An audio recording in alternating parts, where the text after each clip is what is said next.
How many things has Benedict Cumberbatch done? Well, he's in Sherlock. He is in Sherlock. They're still making that, I think. Oh, yeah, they are. They're taking a break right now. But it's definitely coming back. They just did, like, an in-between season special, like an hour and a half long thing. Yeah. It wasn't very good. No, I didn't like it. Yeah, I remember seeing that. Well, not seeing that, but seeing that it existed and going, my success rate with Sherlock has been exactly 50%. Really? Yeah, it's like I love it. every season is what, like 3 episodes? Yep. And there's been a total of 3 I've liked and 3 I'm never going to watch again. Oh, okay. So I'm like, I think I'll skip this. What do you do? He was the bad guy in that Star Trek movie. Uh-huh. He voiced a dragon a few times. Mm-hmm. He had that movie where he was that guy that invented some kind of code-breaking thing or something. Yes. That thing. Yeah. I was gonna say The Invention of Lying, but that was a bad Ricky Gervais movie. It's a good title, though. Yeah, it is. But, because Ricky Gervais stole it and ruined it. Oh, man. But, I saw the Doctor Strange trailer, which is awesome. It's a great trailer. And I remember thinking, like, how lucky we are to have an actor of this caliber in the Marvel universe. Mm-hmm. And I'm like, that's a weird thought to have, because he's done, like, very few things. Yeah, well, I think he won an Oscar for that movie. The Invention of Lying. Invention of Lying, yeah. Yeah. I'm gonna look that up.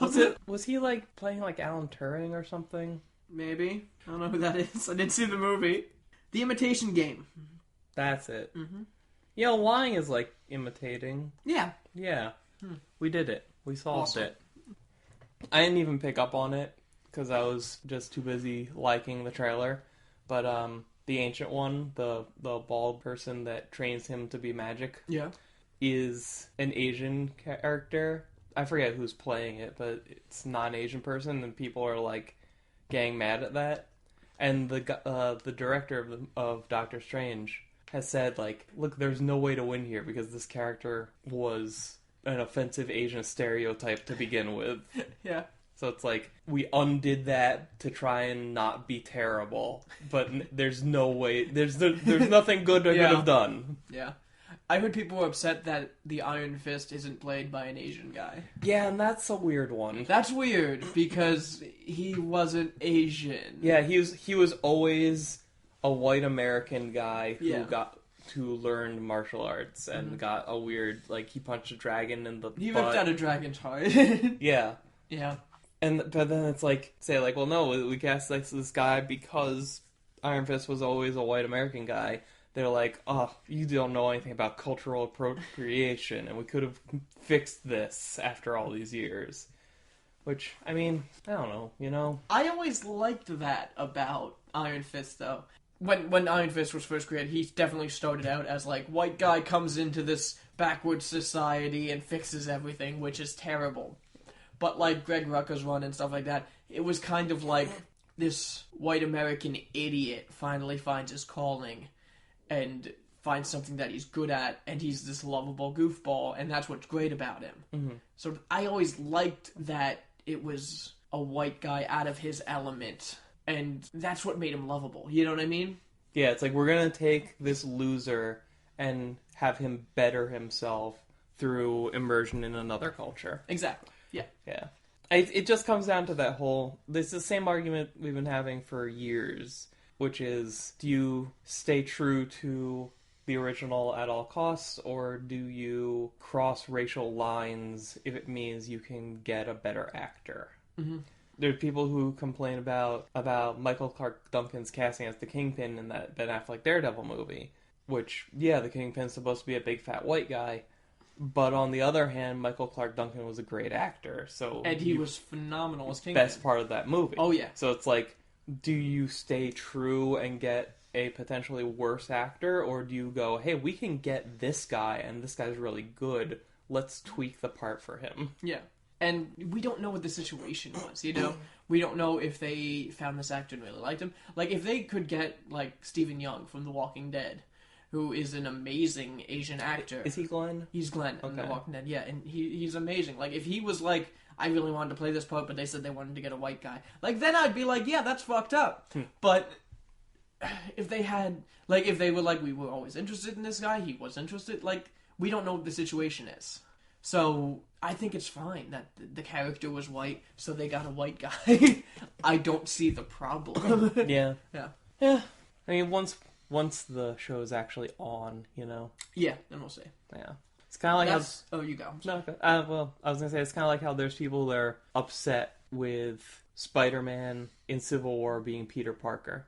Because this was a great opportunity to introduce a live-action Miles Morales. Yeah. Yeah, I agree. I want to see Miles Morales in a live-action something. Whether it be, you know, there was rumors for a while he would show up, not as Spider-Man, but he would show up on a Netflix show as a supporting character, which probably was bullshit.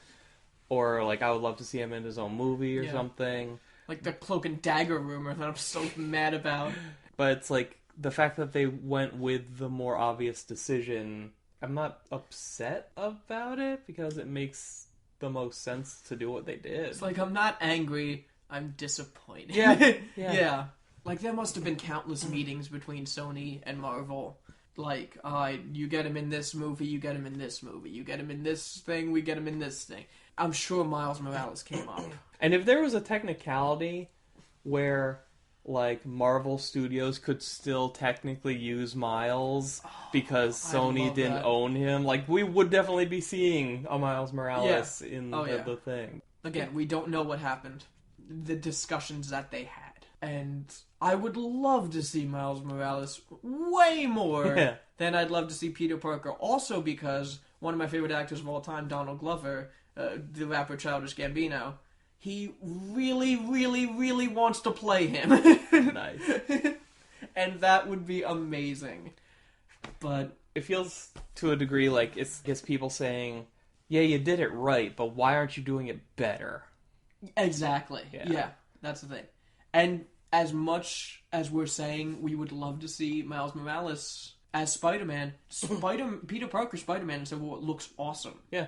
And I can't wait to see it. I just love the fact that they're going so young with them. Like, this is high school Peter. And he's going to be in high school for the foreseeable future. Mm-hmm. Unlike the first movie where... I think in the Sam Raimi Spider-Man movies, he was in high school for, like, the first half of the first one. Yeah. And then in the next set, the Amazing ones, Spider-Man. He was in high school for the first one. Yeah. This time, I think they want to keep him in high school.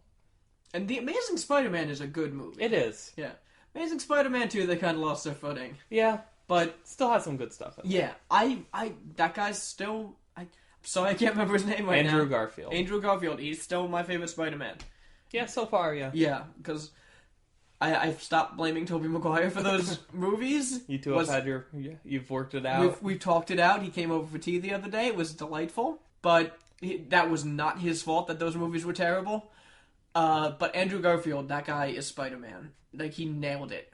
It's hard to get mad at a pair of movies that has freaking, what's her name, as... Emma Stone. Yeah. Yes. She plays Emma Stone. Yeah. Gwen Stacy playing Emma Stone. Is it weird how they cast Gwen Stacy in Birdman? Oh, boy. What were we originally talking about? I don't know. But I also... finally got to sit down and watch the Supergirl Flash crossover. Oh, yeah? Yeah. How was it? It was kind of nice. Yeah. It was, well, it's one of those where, like, here's the 3 really good parts and everything else you can kind of keep. Okay. Like, every time the two of them just, like, interacted casually, it was great. Gotcha. One of the best moments of the episode was, like, Kara, Jimmy, and Barry all, like, in a room. And they're trying to explain to Jimmy that Barry has super speed.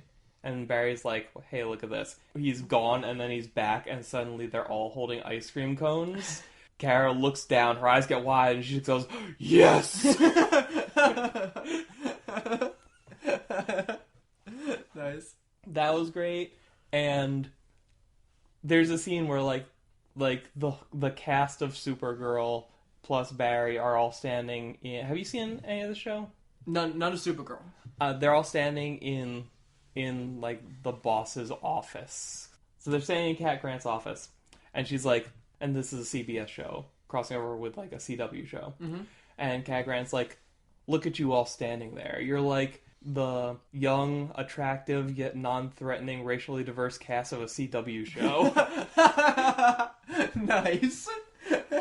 But yeah, it was fun. Good. I think I saw somebody made a GIF of like one of the last scenes where they're racing each other. Yeah. And it looks like she pushes him so that he gets the speed he needs. Yeah, she fucking throws him. It's great. That was cool. Was that like race between the two of them like the final thing? Yeah. But yeah. I mean, I think I described Supergirl recently on Facebook as like if it was Jello. Yeah, if superhero shows are food, Supergirl is Jello, because there's not a lot to it and it won't fill you up, but it's colorful and happy and you feel good having it. Yeah. Yeah. I've been watching a lot of Studio C. What is that? It's a sketch comedy show that they are the people that brought us Scott Sterling. Who? Scott Sterling! The guy who gets hit in the face with balls. Oh, that guy! That guy, yeah. So it's a sketch comedy show, and apparently they actually have a television show. That's weird. Yeah, they don't just... They keep hitting that guy in the face? Only the 2 times so far. 2? Well, there was the soccer. Did I show you the soccer? No. Oh my god, I have to show you that. And the volleyball I showed you. God. Yeah. So I've watched 3 seasons of it thus far. And it's really good. There's some, like, the first season's kind of rough, but they really find their footing after that. There's one really great segment where this guy's at a police station going to a lineup, and the cop is there, and he's like, all right, we've got some suspects here. We're going to find the guy who grabbed you out of your car and beat you up and stole your car. And we've got some suspects after the description that you made. Tall, dark, big, muscular build, and deep voice. It's like, okay. And then 3 guys walk in, and the 4th one is Batman. And then it's like, all right, can you guys come forward and read your line? It's like, okay, the first guy comes up, I'm Batman. Second guy, I'm Batman. And then Batman goes like, you really gonna make me do this? It's like, come on, just read your line. I'm Batman. He's like, you clearly changed your voice. Like, no, I didn't. And then he does like this whole speech. He's like, I'm not a criminal. I'm the hero this city needs. The hero this city deserves. He goes like, and what hero is that? I'm Batman. He's like, yeah, that's the guy that did it. It's very funny. Awesome. Yeah. So I watched 3 seasons of that over this past week. So I have Crunchyroll now. Yes. And apparently anime comes in seasons. No, I had no idea. And the spring 2016 anime season started up, so I'm like, I'm gonna watch the first episode of all these. Oh, okay. We're not gonna talk about all of them. That's a lot. Last time I counted, it was about 42. Okay. And there's a lot in here that's a surprising amount of redundancy, I'll say. What do you mean? Like similar stuff?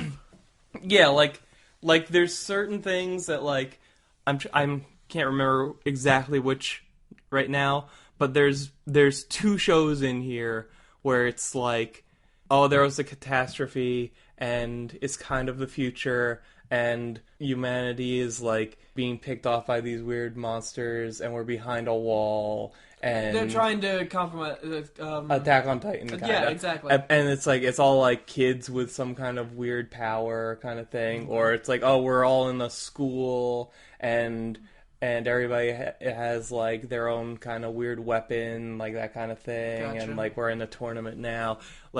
There's one. Do you remember when I talked about Konosuba a few episodes ago? That was the one. I believe so. The guy dies and gets laughed at, and now he's in. Yeah. There's a show, RE0, which I'm like, they made a Resident Evil. Yeah. But no, it's basically it's literally that, except not a comedy. Like a shut-in gamer leaves his house to go to the store and then winds up just dropped into a medieval fantasy world where humans and cat people and lizard men all coexist and there's magic. Does he die trying to save a girl? No, he's just how he gets there is different. He just walks out of the okay. store and he's there and he's like, what? But he's dressed the same as the other character except the wow. different color scheme. They both run into like a magic lady with blue hair that's kind of their companion. Does he get there by falling into the water outside of a medieval times theme park like Martin Lawrence did in The Black Knight? No. Oh. Did you watch an episode of JoJo? I did. I watched my first episode of JoJo's Bizarre Adventure, which what is... season is this? I don't know, but it's called Diamond is Unbreakable. Okay. That's the overall thing. I didn't realize that JoJo is kind of a Mad Max-esque show, where like the title character just sort of wanders into somebody else's story.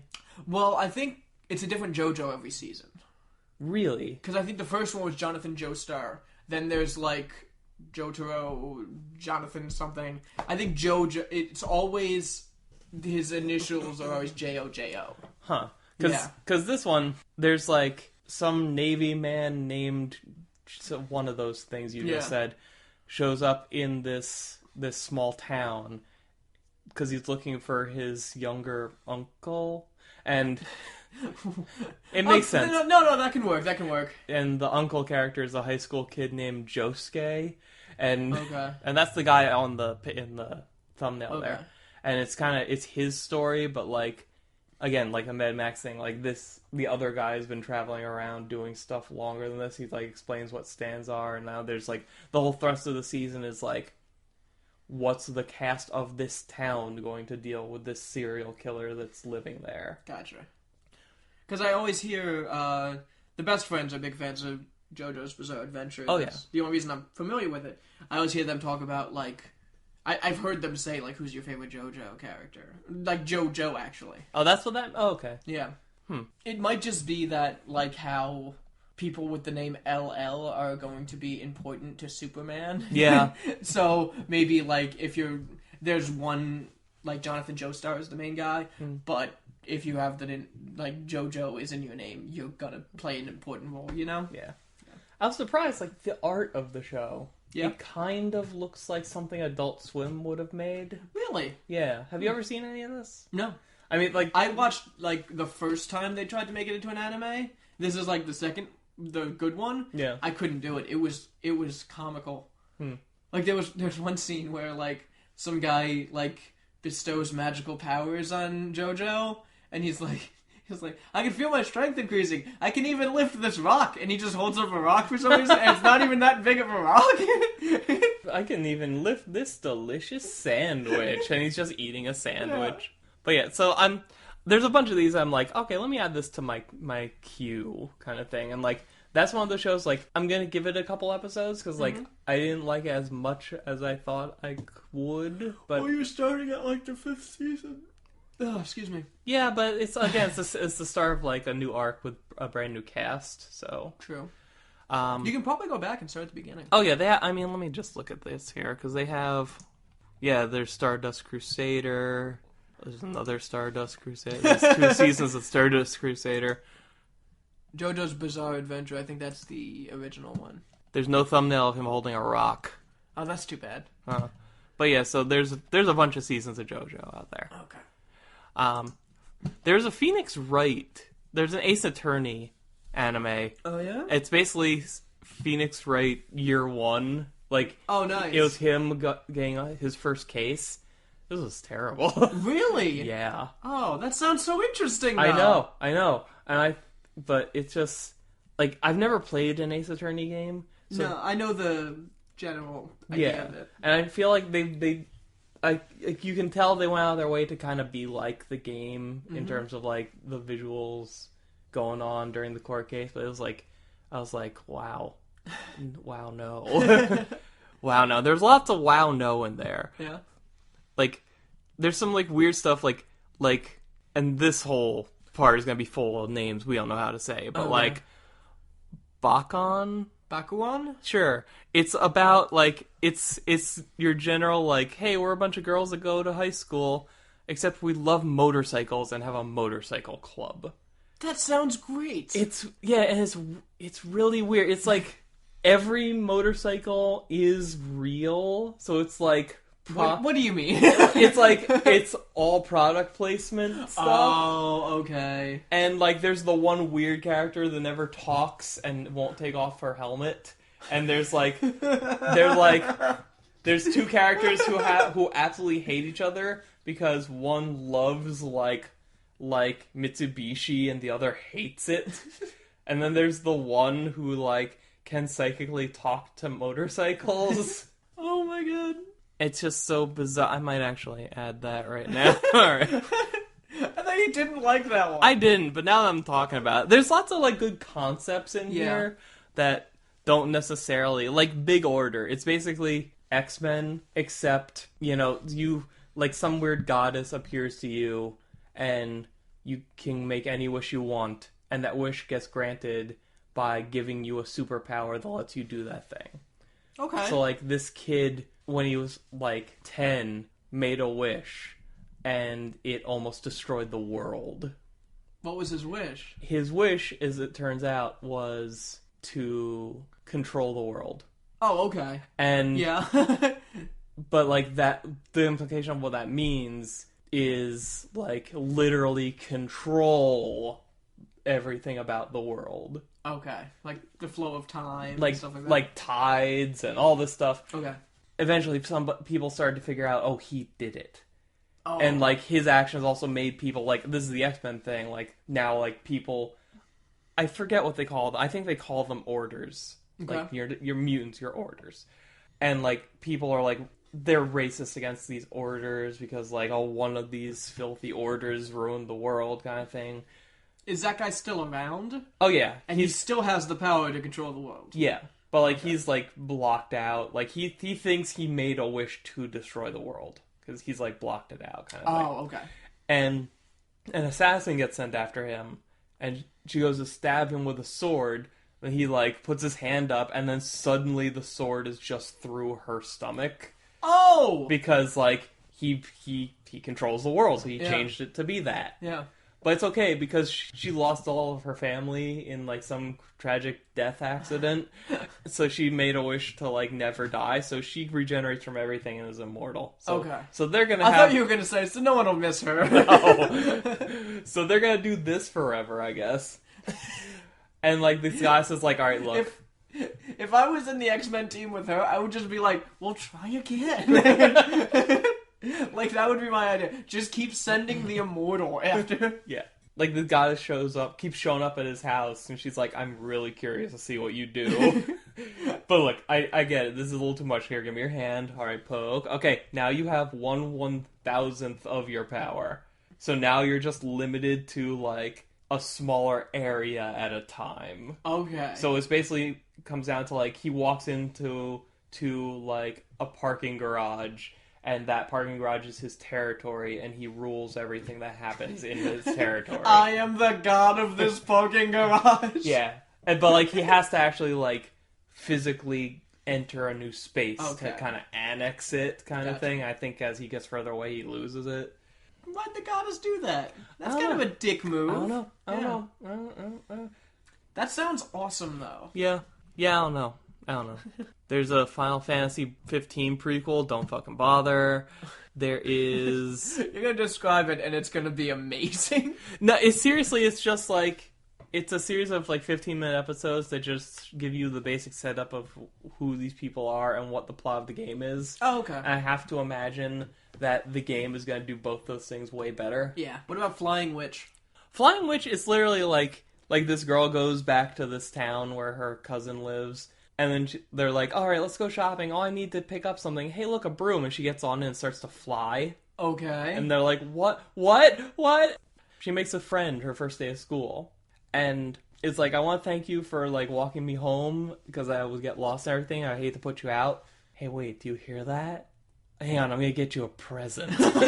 She walks into the woods. She's like, all right, I hear it. Oh, it's getting louder. There it is. And you see, like, a radish growing or something. And she pulls it out. And it's like this, like, it's like a radish, except it has, like, parts coming off it to make arms and legs. And it's got, like, eyes and a mouth, but it's like circles with like scribbly swirls in them, and it's screaming, and it's like the size of a cat. Okay. And she's like holding it in both hands, and like this is a whatever. It's very poisonous. But if you refine it right, it can be a good medicine. You can have it. As a symbol of our friendship going forward. Wow. Then the animation is like really beautiful. Cool. There's Haven't You Heard I'm Sakamoto, which is just shy of being stupid enough for me to like. Okay. It's about like there's this guy who is so trendy people hate him, and every time they try and like pull a prank on him, he's just too cool and trendy for it to work. Like, he goes to sit down, and they pull his chair away, and he just bounces in a sitting position perfectly, and just spends the rest of class like. And then the teacher's like, "Is there a problem?" He's like, "No." He just sits on the windowsill, all cool, like in like a romance novel cover. He's like, "I'm fine here," and there's cherry blossom petals flowing past him. That's great. Everything he does is like that. And every like mini story arc is somebody who hates his guts and then falls in love with him. High School Fleet. Okay. It's like a not too distant future, like half of Japan is underwater now. All high schools happen on Navy ships. Where it's like, all right, you high school freshmen, all right, we're separating you into classes. Each class is assigned a ship, and one of you is the captain, one of you is this, one of you is that, the whole staff. And then, like, the teacher is like, all right, we will see you later. It's really fucking bizarre. It's like your typical, like, slice of life, like, high school show, except they're in command of a military warship with, like, live ammunition. It follows the class of fuck-ups who are on this, like, old rickety ship. And they're showing up at the rendezvous island late. And then, like, they go and they see the teacher's ship. Mm-hmm. And the teacher starts shooting at them. And they're like, oh, what do we do? Oh, I bet this is we're being tested. We have to take action before we lose the ship. So they fire a torpedo at their teacher, and they get away. And the teacher then radios Naval Command, being like, well, they went renegade. Why were they firing? I don't know. I also, like, checked out, like, the first episode of Gundam Unicorn. Yes. Which I think I need to watch the rest of, and then maybe watch the dub too, because there's a dub in there too. Okay. Because it's set really firmly in the past of Gundam. Oh, I get you. But it also takes like maybe 2 or 3 time jumps. Wow. Like at one point we see something happen, and then it's immediately 100 years later. Wow. And I'm like, I think I like this. I don't know, though. I'm not fast enough at reading to know if I like this or not. So I'm gonna watch the other 2 episodes subtitled, and I'm gonna rewatch it dubbed. I'm dying to ask about this thing. Which thing? Shonen Ashibo Goma, is it? Oh, Shonen Ashiba Goma-chan. I don't remember. It's a little kid and a seal. How can you not remember? What the hell? What is this episode? Yeah, I don't remember that at all. I watched it. Must have been great. Something that you should watch. Okay. There's 2 in here that I think you should definitely watch. The first is Kiznaiver, this thing. Let me get out my phone. This is Studio Trigger. Okay. So this is the next anime from the people that make Kill la Kill. Oh. And the premise here is there's this big weird city, shocker, and the people, like somebody is running an experiment to try and figure out world peace or something. I might get some details wrong because I watched 42 first episodes. Basically, they kidnap 6 people. Okay. From like school, their homes, whatever. Gotcha. Operate on them, implant them each with a thing that links them through their pain. Okay. What that means is if one of them gets hurt, the pain is evenly distributed among the group. Okay. That sounds like it sucks. Yeah, like, at one point, one of them gets, like, punched, and all of them feel it. Okay. And it's, like, a jarring, like, you know in a horror movie, when they want to have that, like, brief, like, staticky, scary image, and then it's gone kind of thing? Yeah. It's that kind of stuff. The way they tested it was, after the operations were all done, they brought one of them up to the top floor of a building, and then she, like, pushes him down the stairs. And then after an amusing hospital scene, there is, I'm serious, you won't believe this hospital scene. He gets up and he's fine. He's like, oh, that was weird. And it would have been a fatal injury, but because it was divided among the 6 of you, he's up and about the same day.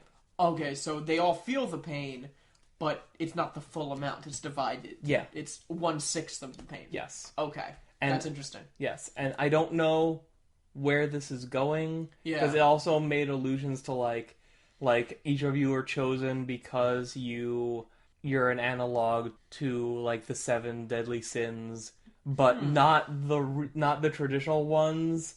Modern analogs that we've decided on. Where's the 7th one? I don't know. I'm thinking maybe it's the lady that pushed him down the stairs. I don't know. Okay. As first episodes go, it was more of a cool concept than anything else, but the pedigree behind the show makes me definitely want to see where it goes. Okay. What's the other one? The other one is also Studio Trigger. This is Space Patrol Luluco. Okay. So, you know all of the funny parts of Kill la Kill where, like, Mako's doing stuff? Yeah. It's kind of that, but a show. Okay. So it's, like, not too distant future. Aliens come and go from Earth. There's, like, this one city that kind of, like, that's their port or whatever. Luluco's, like, she's in high school. Her dad works for, like, the space police or something. Until one day he accidentally eats a space thing and is frozen. So she brings him to work because, like, maybe they can help. And his boss, who looks like Tengen Toppa but wearing Kamina glasses and has a skull, is like, I'm the chief. He did it again? It's expensive to keep thawing your dad out, and we don't have the funds. Hey, you should work here. She's like, what? Yeah, you work. We can't get police in schools to like stop like school crimes. So we need school crimes, the most dangerous crimes. Because there's aliens in school too. That's true. They do alien space crimes. So you're gonna be a space police now. She's like, I don't wanna. And the best part is, like, she's at school. She just wants to be normal and live a normal life. And, like, she's at school and she sees, like, an alien student, like, pulling test answers out of a black hole and reading it. And then those are the crimes? And, yeah. I thought it was going to be, like, organ harvesting. No. They're just cheating on tests. No, and then, like, her, like, police whatever activates, and then, like, the cheater kid turns around and he's like, oh no, they caught me space cheating. That's the best. It's great. Oh man, okay, I'm definitely watching that. Okay, I think we've talked about anime enough. Maybe. Let me just see. Are there any other... Oh, alright, two more. One is really, okay, really stupid, and I'm probably gonna stick with it because they're short. I think it's this one. I think it's Pan de Peace. I don't remember, though. It's basically, like, a series of short, like, 5-minute episodes. Again, like, high school's just started. I need to make friends. And then we bond over our mutual love of bread. Is it like that other show where the bread rips itself apart? And No. This is just, honestly, like, these kids just love bread. And it's like, this person loves bread and is like, sees this other person has bread keychains. And it's like... I made a bread buddy! They find a third person who, like, works in a bakery, and they're like, ah! And that's that show. The other one is The Lost Village. And this is intriguing, because it's basically, the idea is there is this, like, rumored, like, village that's just off the grid. Almost nobody knows where it is. It doesn't officially exist. It's not on any maps. But, like, you bus full of people all figured out our weird website thing, so you want a chance to like go on this trip there. The idea is we're all just gonna start over there. You know, we're gonna, like, these two people want to get married, but their parents wouldn't allow it. This person was tired of being sexually harassed at work. This person was, like, a dumb kid who wanted to run away, or, like, whatever. There's a cast of, like, 33 people on this bus. Wow. This one person is, like, freaking out about everything. It's the whole, like, if I can hold my breath until my food is ready, then nothing bad will happen. Or if I only step on the white tiles, you know? Okay. And... like, it ends at the moment of, alright, as soon as we cross this bridge, we'll be there, kind of thing. And I still don't know what even genre the show is, but I'm really intrigued. Like, is this horror? Is there supernatural stuff? Yeah. Is this gonna be like a weird, like, you're trapped here now? Kinda? Yeah. Is there gonna be a psycho killing them off one by one? Yeah. That sounds really good. But yeah, it's called The Lost Village. Okay. And yeah. But yeah. And there's, like, a bunch of other... like, I think I added, like, 15 of these to my list. And, like, some of them are, like Twin Star Exorcist. Like, that kind of... like, they're kind of generic, not super impressive, but I want to see if they go somewhere. Yeah. You know? That kind of thing. And I'll definitely be talking about more of these in the future. Cool. Oh, this one's fucking stupid. What is that? It's Tanaka-kun is always listless. It's about a guy that just wants to sleep. Okay. And So it's about you. and sometimes he can't. Like, he moves his desk and is like, now they're blocking the breeze a little. That's the show. That's the show. This thing. What is that? This guy... What the hell is I don't know that? how to say this name. But it's about a guy... Tonkatsu DJ Agataro. Yeah, he runs like a pork chop cutlet kind of restaurant, and then realizes that, hey, that's kind of the same as being a DJ in a club. I'm gonna be the best at both of those and combine them. Okay. Does the pork chop cutlet come to life at some point? Not- 'Cause that looks like... Not yet, Okay. but I mean... But That's yeah. about half of the shows, though. Yeah, You said just- it's about 15. Yeah. Actually, out of 42 or so, that's a little less than half. Yeah. But yeah. That's not bad. So yeah, I'm glad I did it. I definitely won't do that again because it's a fucking ton. But yeah, and a show that was on here because it's older, but Hunter Hunter x Hunter? Hunter, I think is how you say it. I'm never sure. That started on Toonami. Okay. And the first episode of that is really good. Makes a really great first impression. Cool. Like, I looked at the characters and I'm like, this looks awful. But it's kind of like, they mixed together the good parts of Naruto and One Piece. But there are good parts? One Piece? It's basically, have you ever seen Yu Yu Hakusho? Yes. It's the next show by those people. Oh, okay. And it's like the good parts of Naruto and One Piece through the filter of Yu Yu Hakusho. Okay. So I would definitely recommend that. So it's like a perverted ghost who can clone himself and is also a pirate? Absolutely. I should go back and watch Yu Yu Hakusho. I really like that. Yeah. Never finished it. No. I'm playing a lot of Dark Souls 3. Yeah? Yeah. Oh, 3? Okay. 3, Did you yeah. ever finish Salt and Sanctuary? No.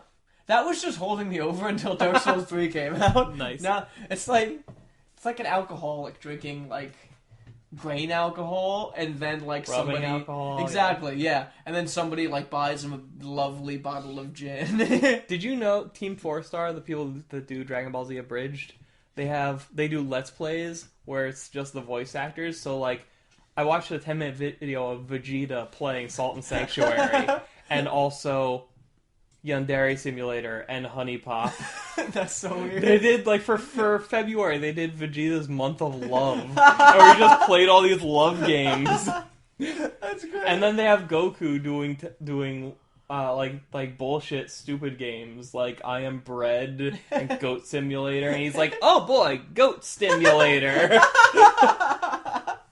But man, Dark Souls 3 is so good. Goku played. No, keep going. It's fine. He played. Honeycam Studio. Oh, yeah? And he's like, I'm gonna send her to this hotel to train. Okay, go on. Oh, man. Did you watch any of... No, forget it. Did you watch any of Markiplier doing Honeycam Studio? I saw, like, his second episode, I Okay. think. And he was like, oh, I'm gonna send her to this cam studio to record Let's Plays. Yeah, he's, like, afraid to say what's actually happening. Because, like, you can give him cocaine to work faster, and he's like, I'll give her some sugar to give her energy. Oh, you need this microphone. Yeah, it's clearly a vibrator.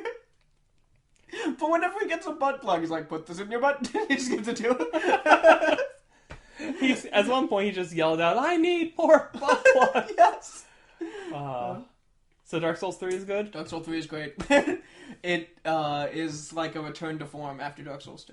Which was also a phenomenal game. Yeah. But much weaker than the first one.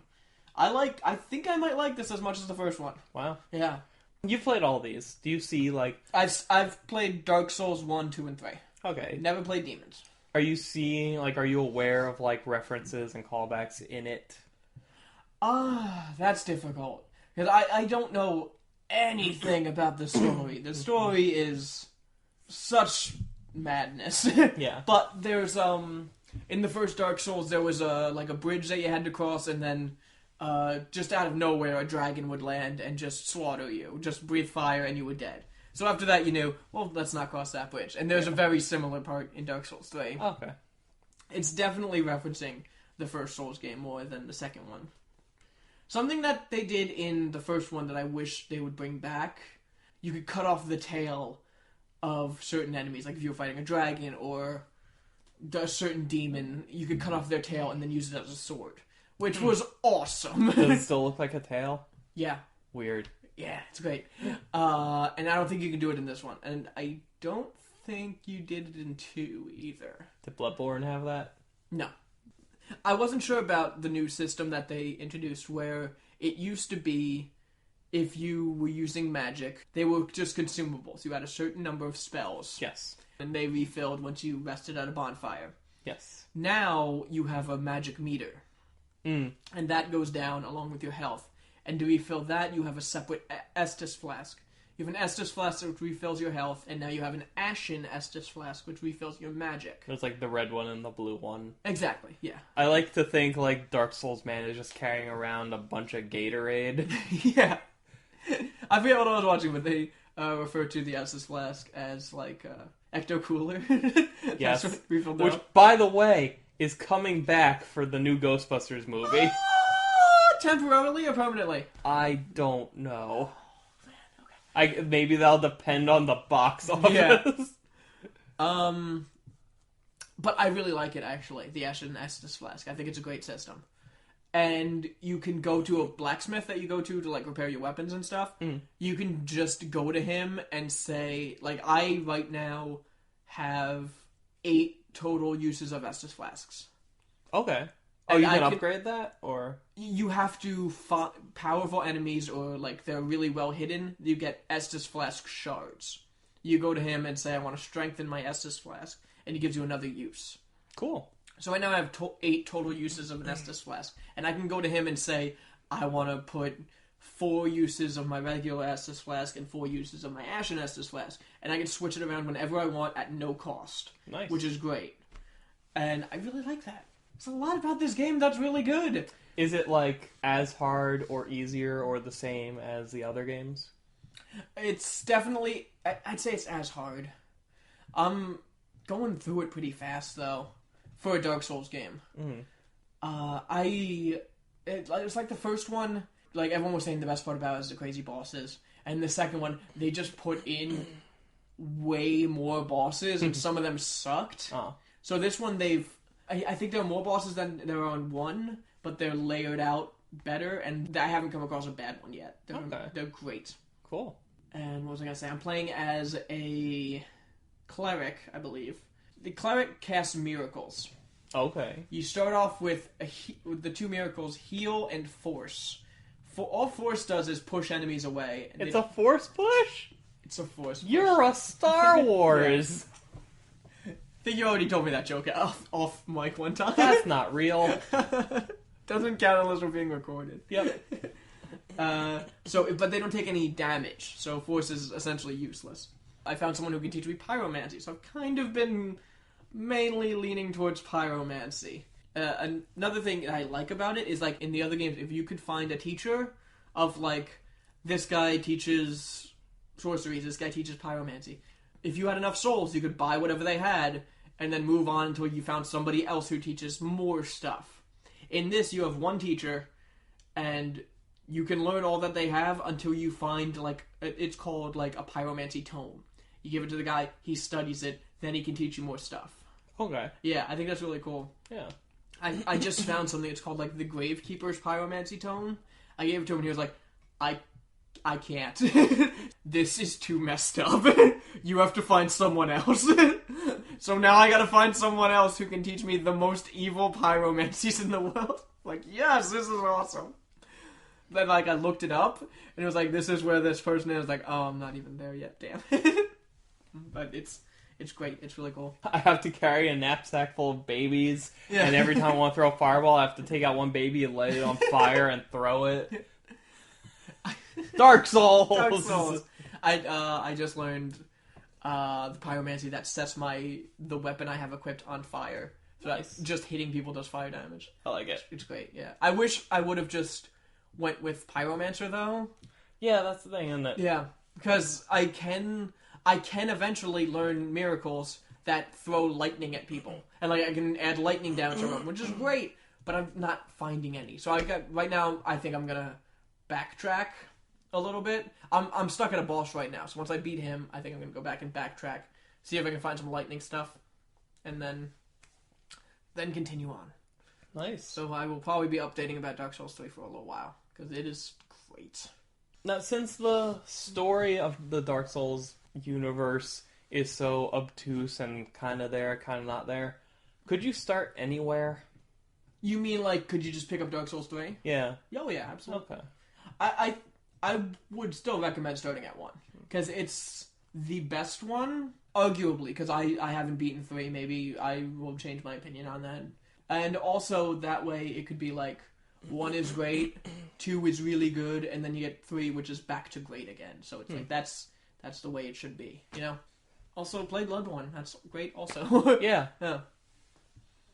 So, Namco has officially put Tekken Cross Street Fighter on hold. Oh, okay. I forgot that was still a thing. Yeah. So. Yeah. They say surprising no one. I know. I'm like, it wasn't already? They say it's because both Street Fighter V and Tekken 7 are out this year, so there's no room for a third game that would just fragment the fan base. It's gonna fragment the fan base, which doesn't make any sense.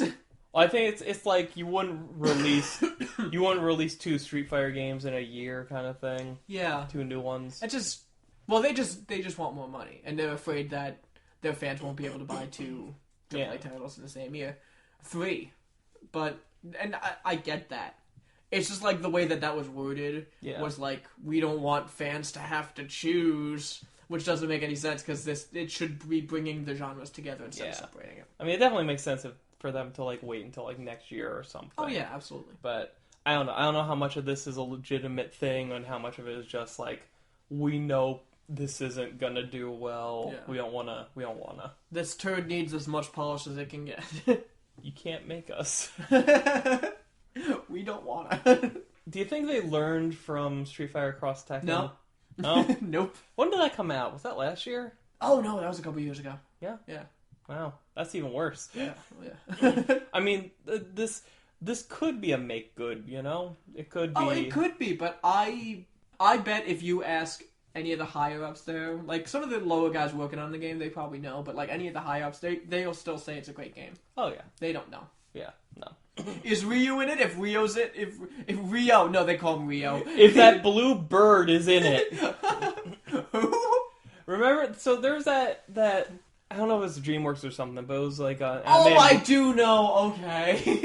It was Rio, and then we got a Rio crossover with Angry Birds in a game called Angry Birds Rio. Yeah. And now Angry Birds is getting a CG movie. Mm-hmm. So it's come back around. Yeah. We've closed the sandwich. Last time we hung out, I said there was something I wanted to show you, and I couldn't remember what it was. It Yeah. was the Angry Birds trailer. Oh, yeah. Yeah. Yeah, we'll forget again. Yep. So- I gotta show you that, and I gotta show you Scott Sterling getting hit in the face with balls. Again. Yep. So, Rust. Do you know Rust? I know Rust. It's that survival game where you can be naked if you want to be. Yeah, I mean, yeah. That's all there is to it. I would describe it as that zombie game without zombies in it. That too. Was it ever supposed to have zombies? It might have even had them at one point. I don't know. Okay, I wasn't sure if that was one that actually was supposed to have zombies, or did it just seem like it should have zombies? I don't know. I mean, isn't it one of those like early access forever kind of games? So it's like, isn't Minecraft technically still? No, that's out. Oh, it finally came out. Yeah, Okay. it came out. So this is a weird one. So the guy behind Rust added a new feature. Jimmy Rust. Yeah, Joe Rust. It randomly assigns your character a race and gender, and it's permanent, locked to your Steam account. Okay, that doesn't surprise me. He says most games star white men, and people who aren't white or male, play those all the time. So this shouldn't be a big deal. And he wants to see how this affects player behavior. You know, will this change perception of which players are weak and vulnerable versus strong and dangerous? Okay. What do you think about that? About that just being arbitrarily chosen for you? I don't like the ability to choose being taken out of the I can't think of The hands of the player? Exactly, yeah. I don't like that. I'm glad someone is doing it though. Yeah. Because Rust isn't a game I would play, so it doesn't affect me. And it's not just because I have a thing against survival games or anything like that. It's just that, like I think it was last year at this point in time, that if you chose to be a man, you started out naked, and they randomly assigned you a body type and penis size. And I think the penis size is randomized too. Yeah, no, it is, yeah. And the same with women. They randomly assign you a body How big are their size penises? and breast size. Oh, okay. Yeah, well, that's weird. So this just seems like the next logical step for Rust. It's like, just combine everything, and like, I feel like it's less about artistic integrity and more that they're trying to get more press. What's interesting is it's been a while since I read this, but I believe it's not just for new people, it's for everybody who's been playing the game too, so it's like everybody. Yeah. I think they're just trying to get publicity at this point. Yeah. I like the intent, though. I like what they're saying. Yeah. I don't know, if Fallout 5 came out and did this, I'd be like, that's good for you. You know, that's great. I'm going to trade you in and buy Splatoon again. Yeah. I didn't do that. I did that with... Fallout 4. No, I never owned Fallout 4. Yeah, you did. No, I didn't. You Fallout did. 4 is the most recent one. Yeah. I never had that. You got it on Xbox. You're right. I just re-listened to our episode where I made you tell that story. You were totally right. Up on iTunes now, by the way. Oh, yeah. So you'll be happy to know Five Nights at Freddy's isn't over. Oh, is this that game that he released a trailer for? That, like, open world game? Do you mean like the RPG? Yeah. No, that came out and was broken, and I might have gotten better. I don't know. Oh, okay. I didn't hear about that. This is a spin-off called Sister Location. What? Is this the same guy? Yeah. It's called Sister Location with the subtitle, There Was Never Just One. Okay. At this point, I feel like he's making games specifically for game theory to talk about. Yeah. Because I've never played a Five Nights at Freddy's game. I have absolutely no interest in them. I think the mechanic was interesting once, and I think it overstayed its welcome. I think what you mean to say is you had no interest in them, but now you have a PC. No. And February's gonna come sooner or later. Oh god, no! You're pronouncing it wrong, it's February. February. But, the lore behind the games and the way that people pick them apart is incredibly interesting. So I'm very excited for this. Yes. I'm very excited for the month after this game comes out. Oh, man. And watching Markiplier play them is always fun. Yeah. But, yeah, this just had, like, the name, the tagline, and, like, a really close-up shot of, like, a dummy's dead face kind of thing. Was it one of the... I didn't recognize bots? I don't know what they're called. No, I didn't recognize Animatronics, that's the word. Nope. I'm getting drunker and drunker as this podcast That's alright, goes on. because I'm tired. Okay. It's fine. And, like, it's, and the whole sister location thing, it's like, oh, it's related to that chain. It's not like, it's not gonna be a Freddy Freddy Fazbender. Yeah, that's it. So is King of Fighters 14 a good game? I don't know.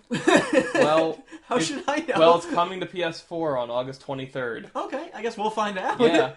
That might be the one that is like the best King of Fighters games. Like, there's always one that people talk about that's like, oh, you gotta play this one. I know King of Fighters 12 isn't good, because that was the one they were talking about during the Pokken tournament playthrough, and they said that's the King of Fighters 12 is the game with all the stupid characters, and in the background is all the good characters that you want to play as, but you can't. Like in the audience watching, yeah, that's in the great. back of all the stages.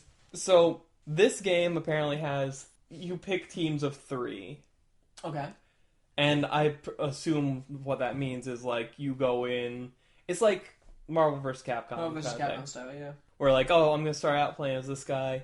But then at any point I can swap in this person or this person, kind of thing. I think you can't swap them out. So it's kind of like, this is the character you want to go first, then second, then you have your anchor position who you want to be your strongest. Okay. Yeah. So the trailer, this game looks like the antithesis of Street Fighter V in terms of how much stuff is in it. Yeah? Like, they're going on, and I couldn't even tell you what all is there. One thing really caught my attention, though. The Team of 3 thing. Mm-hmm. For online team matches, each side has 3-player co-op. Wow. So, like, you and me and some other loser could each be controlling one of the 3 people on the team. That's awesome. Yeah. So you could essentially have an online match with 6 people at once. Yeah. Except not at once, you know? Yeah. But you could have an online match and never play. If you were a really good first or second player. Yeah, you and that sock puppet you talk to and call Matt can be the first 2 players, and I'll just get my weird character and I'll be like, I am the anchor. I'll grab that one really fucking stupid looking, I can't even describe her. There's like this weird like anime lady. It's like you ask somebody who's never seen anime but heard about it to try and describe to you an anime character. And it's like there's giant weird eyes. She looks kind of like a Pokemon maybe. Holy shit. But yeah, so that's coming the end of August, which is kind of soon. So I'm interested in that. Is it her? No. Okay. I've seen that character before. Yeah, I didn't know she was from this. That is Mai. Or May, I'm not sure. This character. Who the hell is that? I don't know, but she's in this game coming up. Sylvie Paula?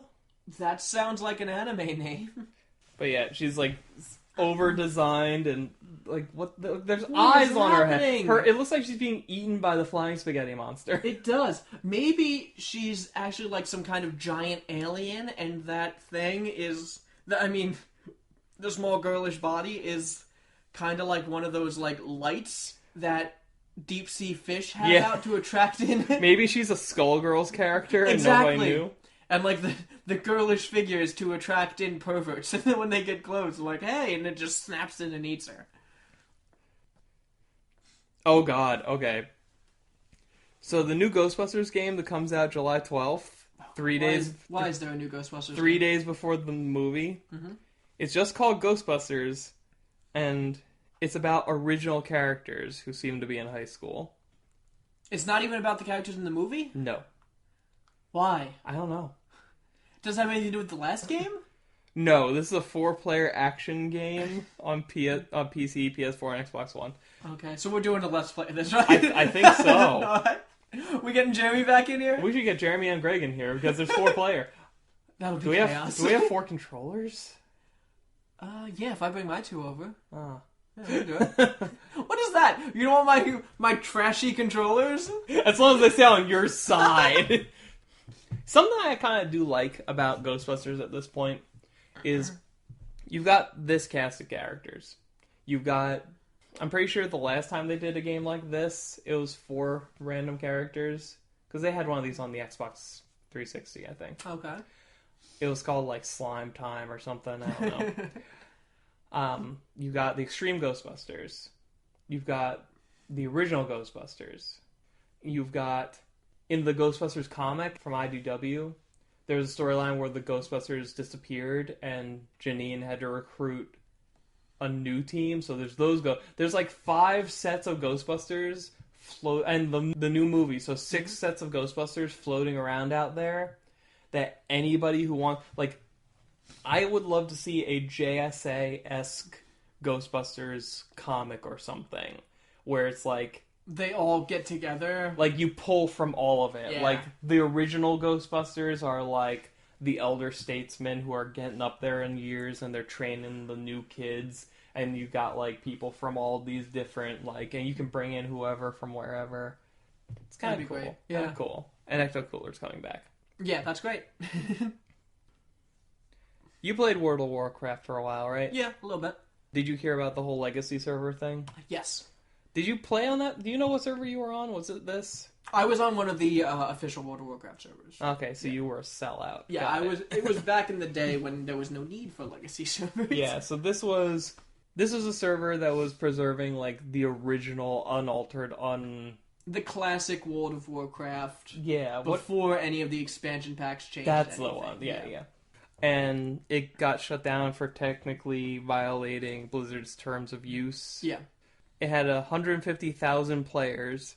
Most of them gathered in-game to await the shutdown, while others, again, in-game, I hope, trekked across the continent and hurled their characters off a cliff to bring them to an end.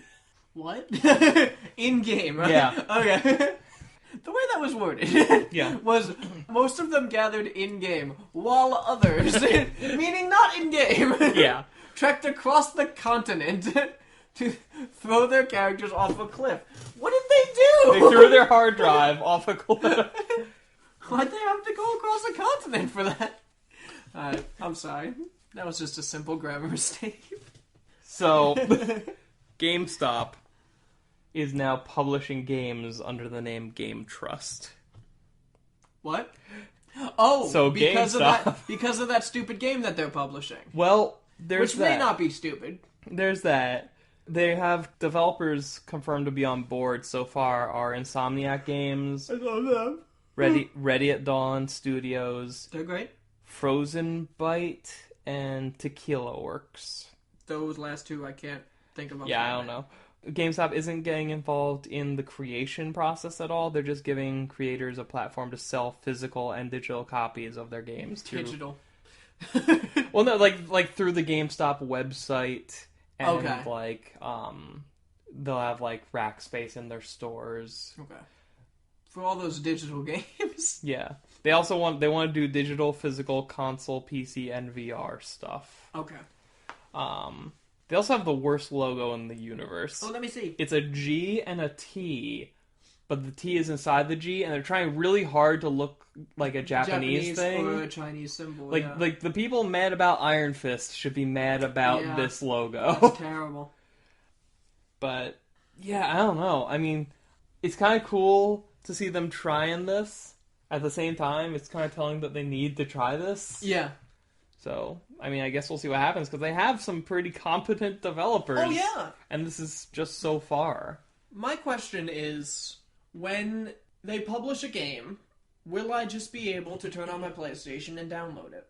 I could see them putting up a barrier of, like, you need to download the Game Trust app or something, maybe. See, that's one step too far. Yeah. Yeah. I'm very lazy. You are. And I do not like GameStop. I've seen it. I'm just curious to see, like, how much of a push are they going to make to, I guess, really push these games in their physical stores. Yeah. Because that seems to be the biggest selling point. Like, as a smaller developer could get on board with this and get rack space at a physical store. Yeah. I feel like they're going to push some other, possibly more deserving games out of the way so that they can push these and get more profit, you know? Listen, as long as Destiny is there... Destiny is Destiny. Destiny is Destiny. And Lightning Returns.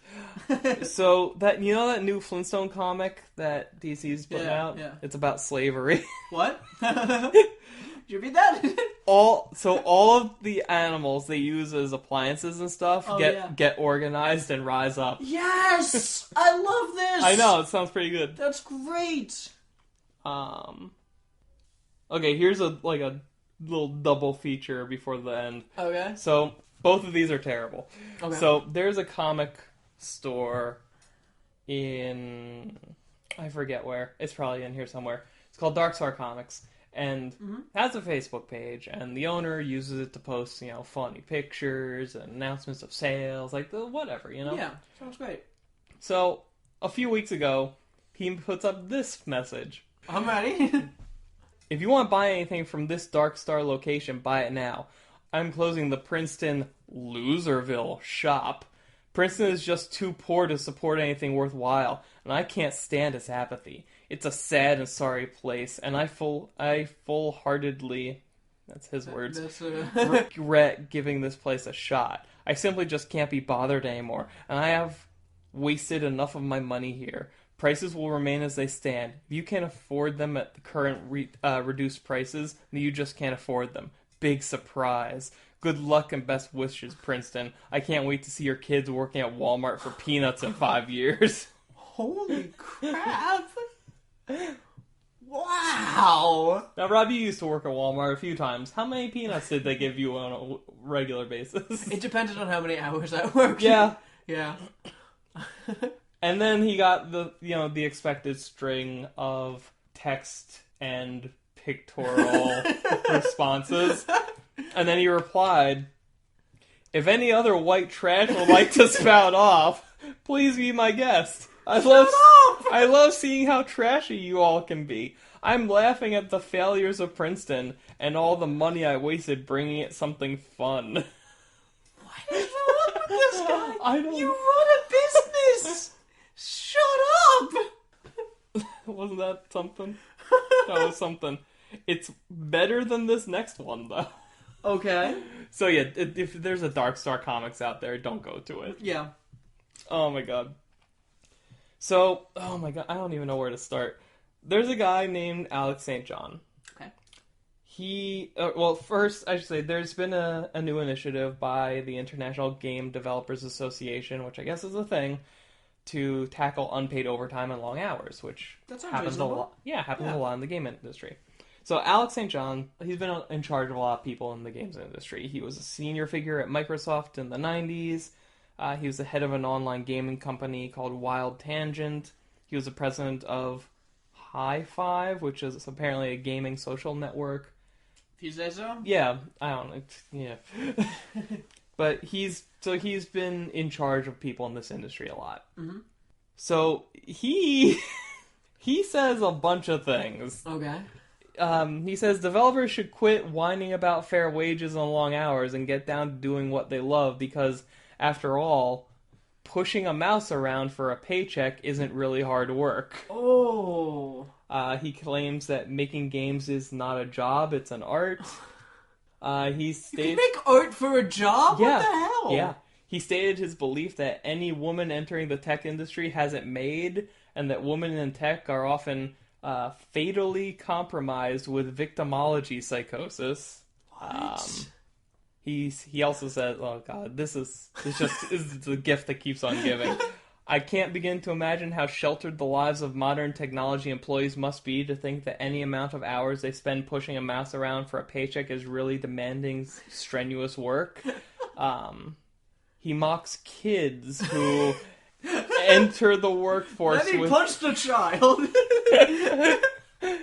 who enter the workforce with spoon-fed education, prestigious degrees, an inflated sense of their own value, and a disastrous work ethic.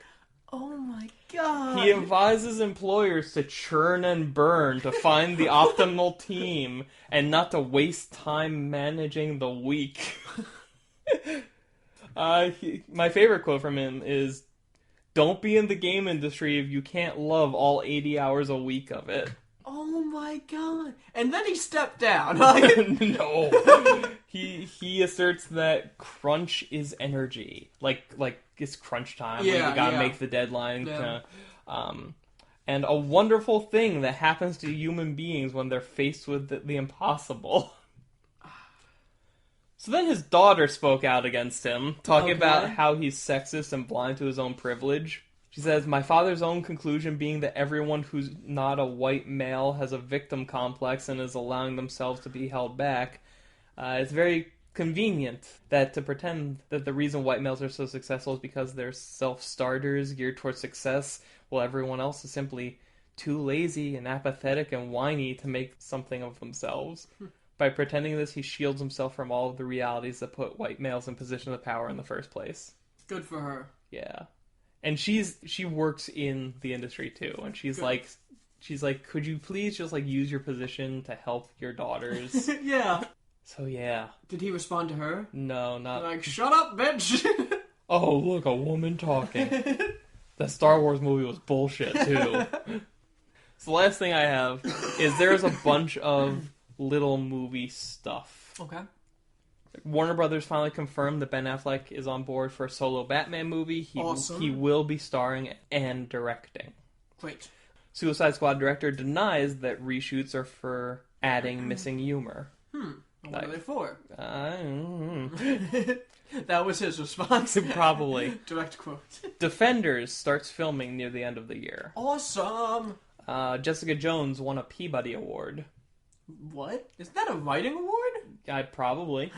Because I think it was... I thought it was for, like, journalism. Yeah, sure, I don't know. There's reporters in that, right?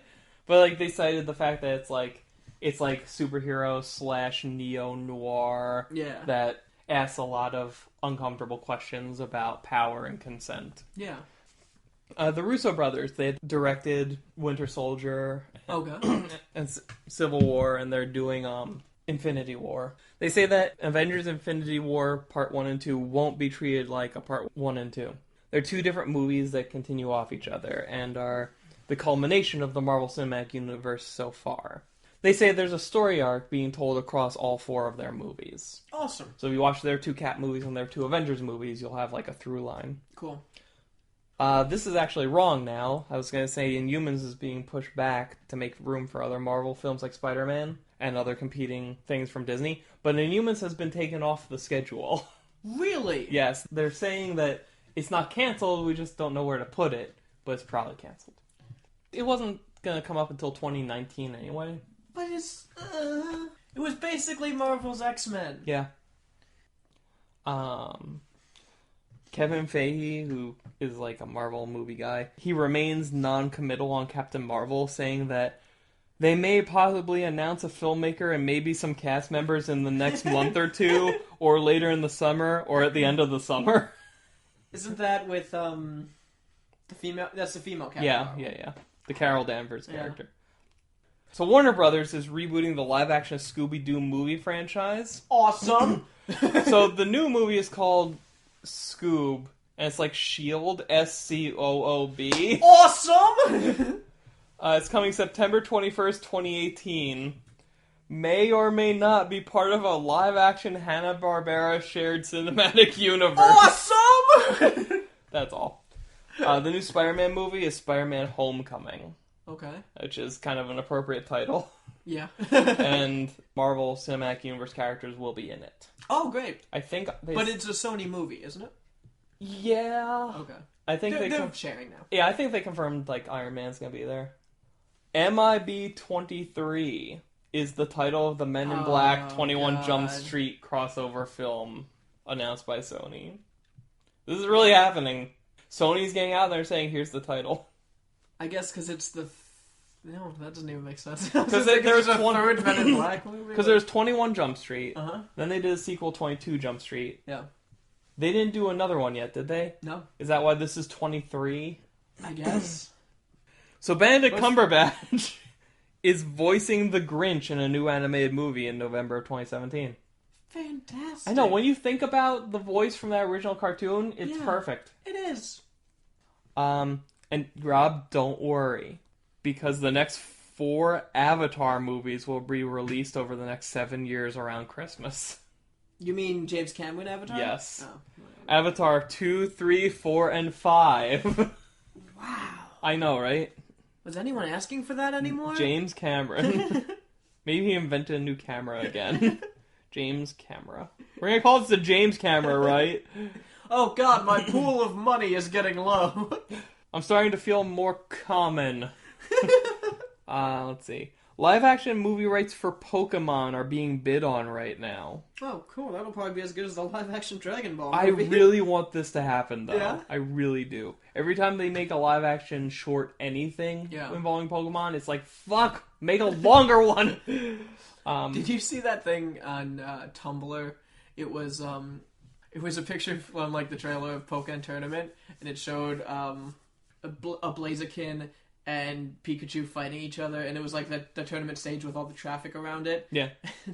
The guy just like drew an arrow to the car. He's like, "This is me. I'm the guy in that white Civic who can't get to work right now because this fucking rat and a horse are fighting each other."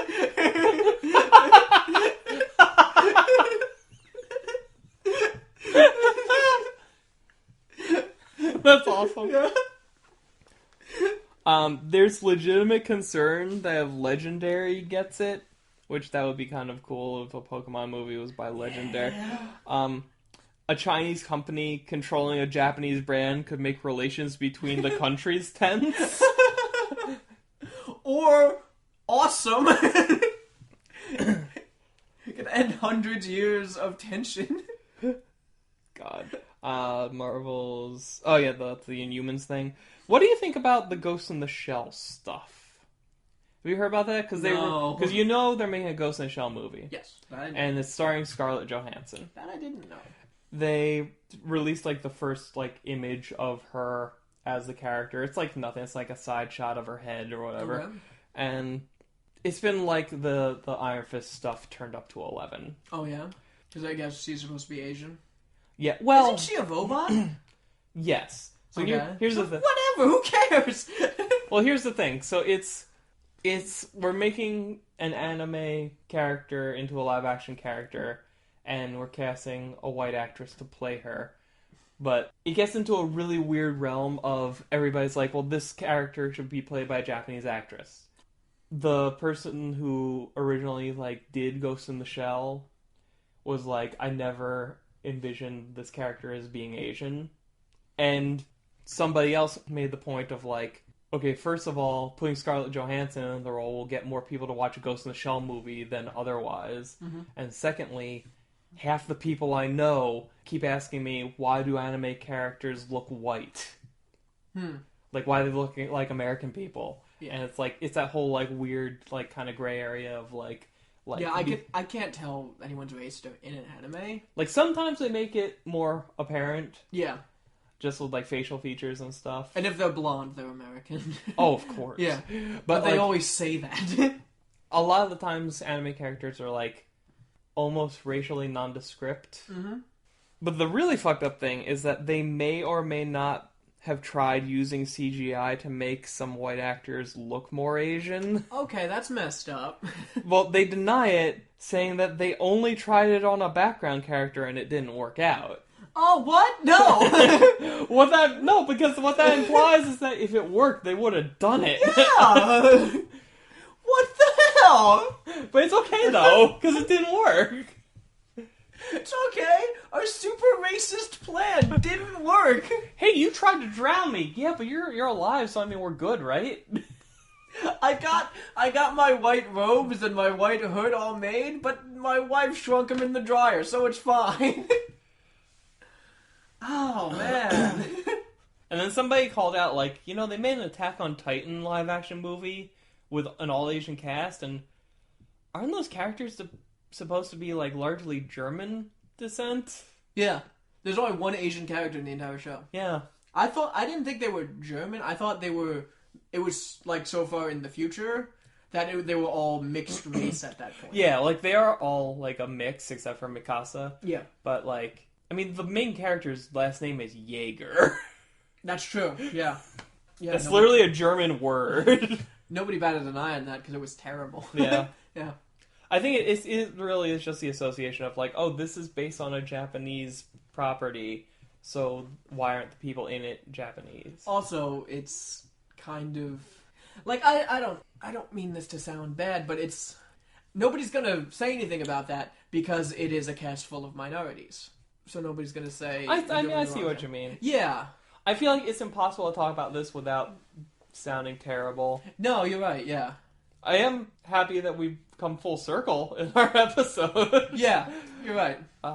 But yeah, I would like to see what like an actual trailer for this movie looks like. Me too. I also have no idea who else is in the cast. I really hope it's just bad CGI Asian people in the trailer. That would be amazing. I want it to have the full gamut. I want it to have like there's one real Asian person. There is like one person who's a white person that has like effects to look kind of Asian-ish. And I want there to be just a full-on CG animated character who's an Asian character. Like Shrek, but Asian. Yes. Yeah. Gotcha. Or, you know what? Hand-drawn. I want this to be like interacting with Roger Rabbit. Yeah. The Ghost in the Shell main character is there alongside Scarlett Johansson. No, you know what? Since this is this dumb American movie, just have a ghost. Have like make like a traditional like sheet over the head ghost with no feet, and it's hand drawn animation, and that's just the ghost of Ghost in the Shell. The Ghost in the Shell. Yeah. Have you ever seen Ghost in the Shell? I didn't see the movie. I watched all of Standalone Complex. Oh, okay. I saw the movie when I was super young and way too young to be watching it. Is that why you don't have hair anymore? I just don't remember any of it. I should see it again. I'm sure it's great. Oh yeah. Yeah. Should we end the episode? Yes, we should. Okay. This actually didn't go that much longer than normal. No. All right, let's get out of here. Oh,